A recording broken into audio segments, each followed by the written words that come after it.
Halo, apa kabar Anda semua? Semoga selalu dalam keadaan sehat walafiat, tetap semangat ya. Akhirnya memang, seperti juga sudah kita duga dan berkali-kali disampaikan oleh Pak Prabowo ya, Bung Rocky, bahwa akan merangkul semua. Merangkul semua itu artinya nggak akan ada oposisi, begitulah kira-kira ya. Dan seperti dikatakan oleh Ahmad Muzani, Sekjen Partai Gerindra, ya juga TKN ini, ya mereka minta agar PDIP jangan jadi oposisi gitu. Jadi jelas ini siapa yang akan jadi target paling awal untuk diakuisisi secara politik seperti Pak Jokowi mengakuisisi Prabowo dulu gitu ya Bung Rocky ya? Iya, tapi pilihannya hostile takeover apa silent takeover kan? Iya iya Ini iya.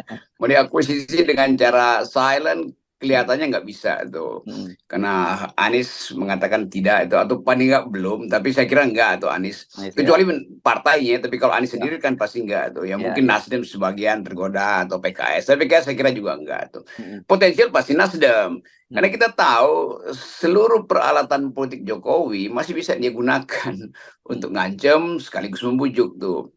mhm. PDIP punya problem. Ibu Mega mungkin mengatakan tidak perlu lagi, tetapi kepentingan-kepentingan di PDIP kan setelah terlihat kekalahan, tentu ada banyak hal yang akhirnya balik pada the very ideas of pragmatism kan.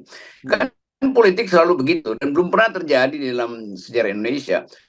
Orang beroposisi ideologis, selalu secara pragmatis untuk mengamankan sisa aset, sisa kekuasaan, atau potensi untuk dapat lagi bagian dari APBN kan, itu intinya kan. Lain kalau partai itu mandiri sejak awal. Kita tahu semua partai kita itu selalu ingin mendekat dengan istana karena tokoh-tokoh partai terutama juga pebisnis. Ini masalahnya di situ kan. mhm. Kalau partai-partai di Eropa nggak ada yang pebisnis, itu betul-betul mereka pure bekerja untuk kehidupan demokrasi. Di kita bercampur, yang almarhum Rizal Ramli, yang peng-peng ini Mhm pengusaha mhm. pengusaha merangkap penguasa tuh.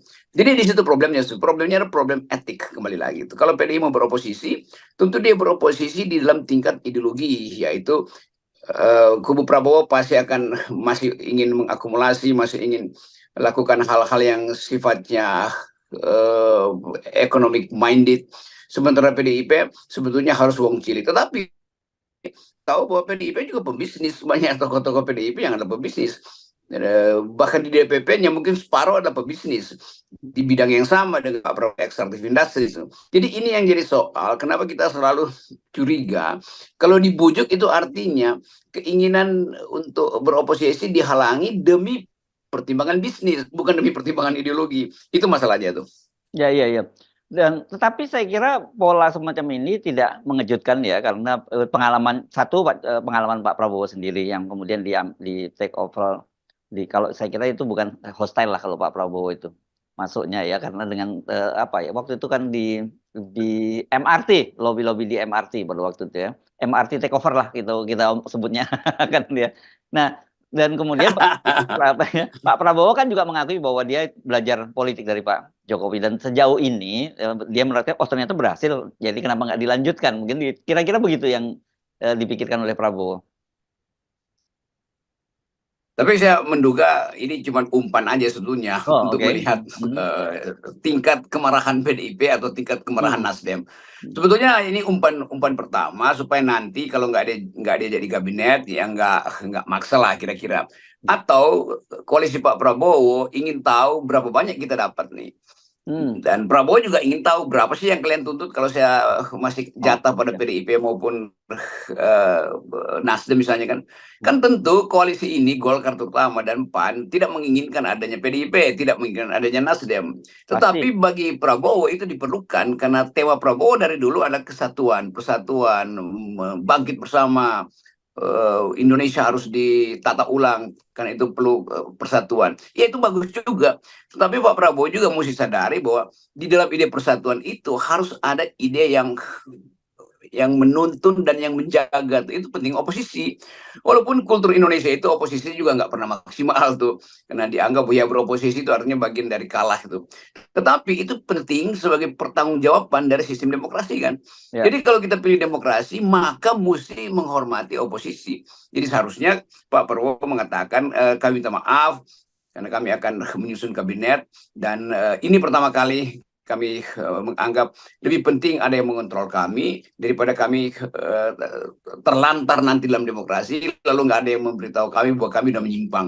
Jadi itu fungsi dari oposisi kan nggak mungkin kalau semua partai dibujuk Pak Prabowo masuk, jadi Amin masuk di situ, Ganjar masuk di situ, terus sama-sama berupaya untuk menjadikan Indonesia tanpa kontrol, tanpa kendali itu artinya dari awal potensi otoritarianisme udah berlangsung. Jadi sekali lagi sangat mungkin ini semacam umpan aja untuk membaca kimia di dalam kimia di antara partai-partai yang kalah ini. Ya, bukan yang tadi ada sebut juga partai juga di dalam, bagaimana reaksi di dalam juga begitu ya. Jadi tes how deep the water ya, betul, lah. sekaligus. Karena buat bagi-bagi kursi di dalam aja mungkin nggak cukup tuh. Ngapain pula ditawarin ke yang di luar yang justru menjadi lawan dalam kompetisi. Iya, iya. Oke, tapi gini Bung Rocky ya, dengan reaksi yang keras belakangan ini, terus kemudian dan kita udah tahu pasti pemerintahan yang akan datang itu kalau akhirnya Prabowo dan Gibran dilantik, itu kan selain basis legitimasinya sangat rendah, baik secara politik maupun apalagi secara moral ya kita bilang begitu. Jadi tentu saja ada kekhawatiran yang dosisnya lebih tinggi gitu pada pemerintahan sekarang kalau tidak merangkul oposisi. Dan terutama kan yang paling penting jagain mereka dulu kan DPR dulu. Kan gitu Bung Rocky, karena walaupun sangat kuat oposisi di jalanan, tapi kalau di DPR-nya nggak bergerak kan agak susah juga untuk maju gitu. Saya kira itu pertimbangan yang paling yang bukan pragmatis lah, paling instrumental adalah kenyataan bahwa Gerindra tidak bisa jadi dominan tuh. Lain seperti dulu Demokrat jadi sangat dominan di DPR kan. Jadi Gerindra tetap 13% atau ya sebetulnya nggak naik juga kan. Dan itu sebetulnya yang ditakutkan atau digelisahkan oleh Pak Prabowo. Kalau misalnya seluruh rencana yang dimaksudkan untuk melanjutkan Jokowi, terutama proyek-proyek strategis yang menyedot APBN besar-besaran itu dihalangi atau disebut aja dicegah di DPR karena Gerindra nggak bisa mayoritas. Karena sangat mungkin juga beberapa partai, ya partai pendukung Prabowo yang nggak dapat proporsi yang dia mau itu juga akan bermain dua kaki kan, antara mendukung Prabowo dari parlemen tapi sekaligus memberi sinyal bahwa kami setiap saat bisa bikin blok baru loh di parlemen. Jadi itu yang selalu dalam teori ilmu politik, decision itu bisa berbeda dengan hasil election. Nah Pak Prabowo tentu melihat itu karena seluruh program Pak Prabowo itu kan sangat royal APBN kan, makan gratis lah segala macam, dan semua hal itu pasti akan mengganggu keuangan negara. Jadi daripada dia diganggu oleh oposisi, baiknya dirangkul. Itu pikiran dari seseorang yang merasa dia mesti menundukkan semua faksi. Beda dengan cara Jokowi. Jokowi memang memasukkan ke seluruh kabinet, dan peristiwa-peristiwa sebelum itu kan berbeda dengan peristiwa yang sekarang, di mana oposisi atau potensi oposisi itu di backup oleh kalangan akademis, kalangan mahasiswa, kalangan civil society. Bahkan mungkin potensi berkumpulnya kembali gerakan mahasiswa itu untuk mempersoalkan bukan Prabowo yang dipersoalkan, tetap mereka akan mempersoalkan Gibran, karena Gibran ini sampai kapanpun akan dianggap sebagai proses yang tercelah itu. Apapun hukum positifnya udah katakan iya, tetapi kecerewatan mereka yang merasa bahwa kok nggak pantas ya, terutama anak-anak muda ini dan mahasiswa, itu akan termanifestasi di dalam gerakan-gerakan politik berikutnya yang mungkin masih akan berlangsung panjang sampai bulan Oktober. Ya, makanya itu dengan begitu saya kira memang secara pragmatis ya Bung Rocky, kebutuhan untuk merangkul kubu oposisi itu menjadi sangat tinggi gitu sekarang dibandingkan bahkan pada era Jokowi, karena basisnya jujur aja kalau kemarin pada Jokowi itu ada era pembelahan, nah begitu saja ya kita sebutnya. Tapi kalau sekarang ini bisa dikepung dari berbagai kalangan, bukan lagi pembelahan begitu. Jadi mereka akan menghadapi oposisi di parlemen dan mereka akan menghadapi oposisi di jalanan. Itu kalau tidak segera dirangkul begitu. Ya, waktu Pak Jokowi yang beroposisi kan Prabowo sebetulnya potensi oposisinya yang kemudian dikonten ke dalam kabinet oleh Pak Jokowi. Jadi satu blok pindah ke Jokowi. Ini nggak mungkin Prabowo menganggap Anies satu blok, Ganjar satu blok, apa namanya, mahasiswa satu blok, masyarakat sipil satu blok, opini internasional juga sebanyak betul. Kondisi yang memungkinkan Prabowo gelisah kalau dia tidak merangkul. Tapi justru itu masalahnya tuh. Begitu diucapkan mau merangkul, maka semua orang merasa kenapa Anda gelisah, kan itu dasarnya tuh. Dan kita mungkin bisa cicil semacam insting kita bahwa instabilitas masih akan berlangsung sampai bulan Oktober tuh. Dan selama poin itu belum bisa diperoleh Pak Prabowo, tentu yang menjadi beban adalah komposisi kabinet nanti kan. Apalagi ada beredar saya baca daftar kabinet yang sudah pasti hoax itu diterbitkan hanya untuk menguji apakah benar faksi-faksi ini akan masuk dalam kabinet. Kan belum beredar kan daftar kabinet Prabowo itu segala macam. Dan daftar yang sangat tidak masuk akal atau daftar yang sengaja diajukan oleh mereka yang menginginkan jabatan dari awal. Jadi tetap Prabowo mengalami ya sakit kepala kecil lah hari-hari ini karena kepastian itu belum dia peroleh. Dia belum bisa peroleh kepastian apakah PDIP bisa dirangkul. Ini sudah pasti enggak itu. Yang kedua adalah apakah keputusan Mahkamah Konstitusi nanti akan bulat itu untuk memenangkan Prabowo. Karena tetap dalam 2 minggu ini itu semua pihak yang merasa dikalahkan atau dicurangi itu sedang berkumpul di semua sudut, mahasiswa lah, apalagi partai-partai politik yang merasa dikalahkan tuh. Jadi kelihatannya Pak Prabowo lagi testing the water kira-kira itu. Saya kira itu bagus juga supaya pemetaan politik bisa lebih tepat dipakai untuk menyusun kabinet nanti. Ya.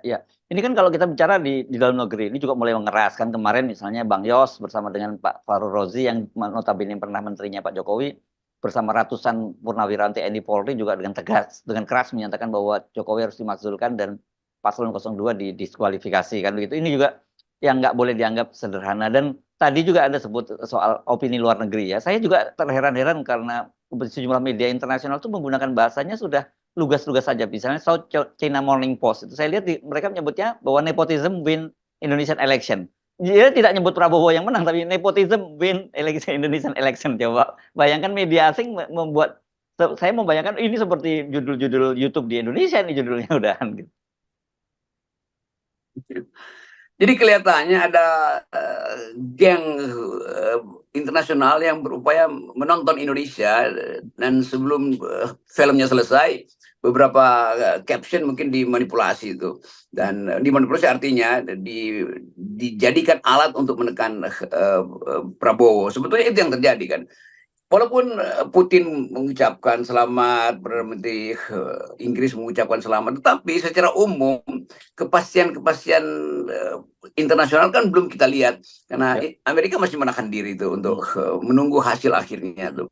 Jadi sebetulnya kalau kita baca diplomatik itu ada koordinasi global yang berupaya untuk sedikit menahan diri tapi juga sedikit pragmatis untuk melihat potensi Indonesia ditumbuhkan atau menumbuhkan harapan bahwa Indonesia akan dipimpin secara demokratis, tidak akan ada korupsi, dan itu yang sebetulnya ditekankan oleh pers asing walaupun memuji Indonesia. Tapi saya baca misalnya keterangan dari Rishi, Perdana Menteri Inggris ya.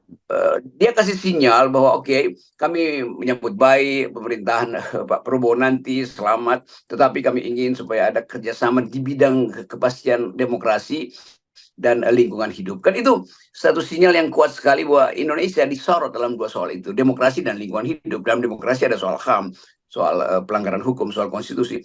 Jadi tetap masih ada dimensi yang belum selesai itu. Dan itu yang akan mempengaruhi cara Pak Prabowo mengatur kabinet nanti. Ya, jadi saya kira ini pasti mereka akan dalam hal ini Prabowo Gibran itu akan all out gitu ya sebenarnya untuk merangkul oposisi di parlemen. Yang paling pertama mereka harus tundukkan itu dulu kan parlemen itu dengan cara menundukkan parlemen minimal mereka sudah bisa menarik napas lega gitu. Dan itu kan bukan hanya sekedar kemudian kontrol di parlemen, tetapi kan banyak sekali saya kira regulasi-regulasi baru yang harus dibuat untuk mengadopsi konsesi-konsesi yang mereka yang mendukung pasangan ini untuk memenangkan Pilpres kan Bung Rocky. Iya, itu problem berikut lagi kan. Semua konsesi itu mesti dimanifestasikan dalam undang-undang. Tentu udah banyak proposal masuk ke tim Prabowo, diam-diam mungkin dari PDIP atau kan banyak calon sekarang yang mendekat Prabowo kan. Dan itu yang membahayakan karena kalau kita lihat dari atas, ketenangan batin Prabowo itu belum dia peroleh. Dia baru peroleh ketenangan kuantitatif, yaitu 58% bahkan mungkin, atau disebutnya 60%. Tetapi makin jauh jaraknya, itu makin orang menduga kok terlalu jauh jaraknya ya. Jadi itu bahayanya kan. Kalau Prabowo misalnya menang 51, ya oke, mungkin masih masih bisa dianggap bahwa itu kemenangan yang tipis. Tapi justru kalau angkanya makin tinggi, orang makin curiga tuh. Betul. Dan itu yang sebetulnya lagi ditunggu oleh pihak lawannya. Dan saya kira bagus saja Prabowo mempersilahkan pihak lawan itu mengumpulkan bukti. Dan itu bagi Prabowo tentu seberapa banyak pun bukti yang diajukan itu, tapi kalau angkanya makin tinggi, makin susah dibuktikan di Mahkamah Konstitusi nanti kan. Jadi di situ asumsi-asumsi yang dibuat sekarang bahwa ada kecurangan, iya, tapi mengumpulkan bukti yang terlalu jauh itu juga agak susah ke Mahkamah Konstitusi. Sementara kalau angka Prabowo makin tinggi, justru dicurigai kan. Jadi dilemanya di situ. Kalau kemenangan Prabowo makin tinggi, dicurigai, dan itu berarti harus dibuktikan dan makin susah membuktikan. Kalau cuma 1-2% ya mungkin bisa dibuktikan, tapi kalau kecurangannya tinggi sekali kan susah dibuktikan. Jadi Pak Prabowo juga mengerti bahwa ya dia udah dapat fakta bahwa untuk memenangkan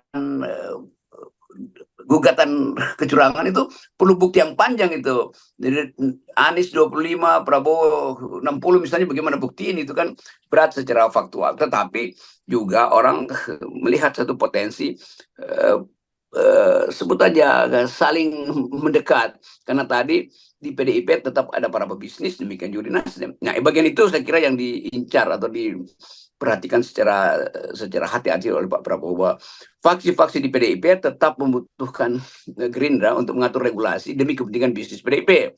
Demikian juga hal yang sama berlaku pada Nasdem. Ya, tapi saya kira mungkin supaya publik juga nggak terlalu kecewa gitu, bertambah kecewa maksud saya, kita memang harus jujur mengakui bahwa kita tidak bisa terlalu berharap banyak dengan partai-partai politik begitu, karena selama ini kita jelas kelihatan sekali bahwa pertimbangan-pertimbangan di partai politik itu ada pragmatisme, dan itu nggak salah mereka bicara soal kekuasaan, memang targetnya partai politik untuk kekuasaan, tapi seperti apa dan bagaimana caranya mendapatkan kekuasaan itu kan. Nah, itu betul. Jadi setelah pemilu selesai, memang ada dugaan sangat kuat tentang kecurangan. Tetapi kalau kita bilang kita pro Nasdem atau pro PD, tunggu dulu, itu sama juga tuh. Di dalam mereka juga itu kecurangan internal juga banyak tuh, dalam soal pembuatan regulasi yang dikritik, soal Omnibus Law, soal Minerba, kan itu sama aja, soal apalagi soal threshold 20% sama, kelakuan Nasdem dan PDIP sama itu. Jadi sebetulnya kalau kita pakai parameter etikabilitas dari FNN, semua partai yang sekarang sedang menuntut kecurangan itu juga sudah curang dari awal. Curang karena mau bersekutu dengan rejim 20%, curang karena mengiyakan Omnibus Law, curang karena mempromosikan perubahan undang-undang KPK, curang karena macam-macam itu, pro undang-undang Minerba. Jadi Nasdem dan PDIP kalau dia mau beroposisi juga kita akan catat, Anda tidak pernah secara sempurna atau jujur itu pro rakyat. Apa buktinya? Sodorin aja 5 undang-undang itu, KPK, Minerba, Omnibus Law, undang-undang Mahkamah Konstitusi sendiri yang memberi fasilitas berlebihan pada Mahkamah Konstitusi. Semua itu disponsori oleh Nasdem dan PDIP juga. Itu yang kita bilang. Jangan kita lupa bahwa bujuk rayu ini juga bujuk rayu di antara iblis-iblis kecil. Kenapa mesti pakai kecil ya? Ya, kalau iblis besar itu nanti ada hitungan di akhirat. Kalau ini kita hitung di dunia aja lah. Oke. Itu jadi kalau hadasnya bisa dibasuh dengan air aja, nggak perlu pakai sabun dan pasir gitu ya. Oke. Tapi ini, Bung Rocky ya, saya kira ini penting kita garis bawahi, karena kemarin sebenarnya kan kita sebut udah ada semacam pengakuan dosa kan dari Hasto, dan itu sebenarnya bagus lah, ada kesadaran semacam itu. Kata dia bahwa menumpuknya kekuatan pemerintahan yang terlampau kuat itu juga memberikan peluang untuk melakukan manipulasi, yang dia tidak sebut kan bahwa kami juga pernah menjadi bagian itu. Tapi no problem lah kita, nggak apa-apa lah gitu.